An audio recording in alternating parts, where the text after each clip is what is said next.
ஒரு ஊரில் உள்ள பூக்கண்டு எல்லாம் கொடி விடுவது. ஊரில் உள்ள பூக்கண்டு 3 கலர் பூத்து நிற்கிது. இது 3 கலர் வெள்ளை, சிவப்பு, ரோஸ்.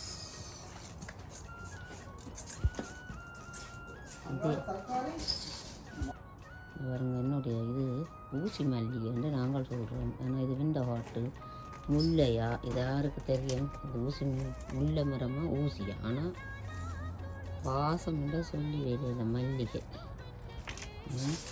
முறை வழியில் நிலத்தில் நடவானும் சாடியெல்லாம் வச்சிருக்க போகிறேன். பாருங்க, இந்த சொந்தகத்தைய இது இப்போ கிட்டத்தட்ட 3வது வருஷம். இந்தெல்லாம் ஒரு கொழுந்து முறிச்சு வச்சு ஸ்வீதாட்டை வேண்டி கொண்டு வந்து உண்டாக்கினா 3வது வருஷம் தண்ணி சேர்த்து வச்சுக்கிறேன். இதெல்லாம் பூக்குற கொடிக்கண்டுகள் வேண்டி வச்சுருக்கேன். ஜோலை வல்லாரை அங்கே வரங்க செம்பரத்தை போன வருஷம் பூக்கையில் இந்த ஒரு நிறைய மொட்டு வச்சிருக்குது. நிறைய மொட்டு பூத்தா தான் தெரியும் என்ன கலருண்டு, மறந்து போல். டால் நம்ம காட்ட போகிறோம். இது பூக்கையில் இன்னும் வந்து நல்ல நாவல் கலர், நல்ல வடிவாக இருப்பேன். நாவல் கலர் இதுக்கு இன்னும் பூக்கையில் இப்போ மொட்டு கட்டினேன். இது ஒற்றை டாலியன் மஞ்சள், ஒற்றை டாலியன் நிறைய பூத்துட்டு. இது உப்பான் மொட்டு கட்டுது. என்ன கலருன்னு தெரியா, வந்தால் பிறகு அனுப்புகிறேன் உங்களுக்கு பார்க்குறதுக்கு. இந்த ரோஸு, டாலியன், வெள்ளை டாலியன் எல்லாம் மிக்ஸ் பண்ணி வச்சு நான் நிறைய இருக்குது. வெள்ளை பாருங்கள், வேறு ஒரு வித்தியாச டாலியன் இருக்குது.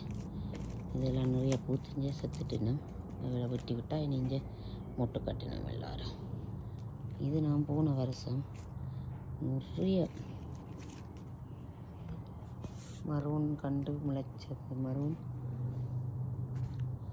வருஷத்தான் இன்னும் பூக்கையில். இது வெள்ளை டாலியன் ஒற்றை. இதை பாருங்கள், நல்ல வடிவான சிவப்பு. என்ன வடிவு இந்த பாருங்க. இன்னும் விரிய கிடாக்கு, விரிய விரிய விரிய விரிய பூவா வருவினா இங்கே எவ்வளோ வடியாக இருக்குது. நல்ல சிவப்பு மொட்டுகள் எல்லாம் இருக்குது. இதுதான் பாருங்க, இது நல்ல மரூன் கலர் பக்கத்துலேயே நிற்கிது. இங்கே வரும்போ இது நல்ல மரூன். இது கொஞ்சம் சின்ன பூ. இங்கே நல்லா இருக்குது. இது மஞ்சள் டாலியன். வேலையும் பூக்கையில் வேலையும் பூக்கையில் சில பேர். இது வித்தியாசமான டாலியன். வேலையெல்லாம் ஒற்றைனா ஒற்றைனா. இது தேசி மரம், தேசி பாருங்கள். தக்காளி எல்லாம் வளர்ந்துட்டு நம்மளண்டு. இது ஒரு செம்பரத்தை தான் பூச்சி என்றிட்டு ஒரு மருந்து அடித்து விட்டேன். கழுகுற மருந்தை கரைச்சி அதை இப்படி கந்து விட்டுட்டு நாங்கள் இப்படி எடுத்து காட்டுறோம் கடை. இது ஒரு லைன், இது ஒரு லைன் அப்படியே நிற்கிது. பாருங்க என்ன வடிவாக இருக்குது. மேலே வச்சிருக்குது.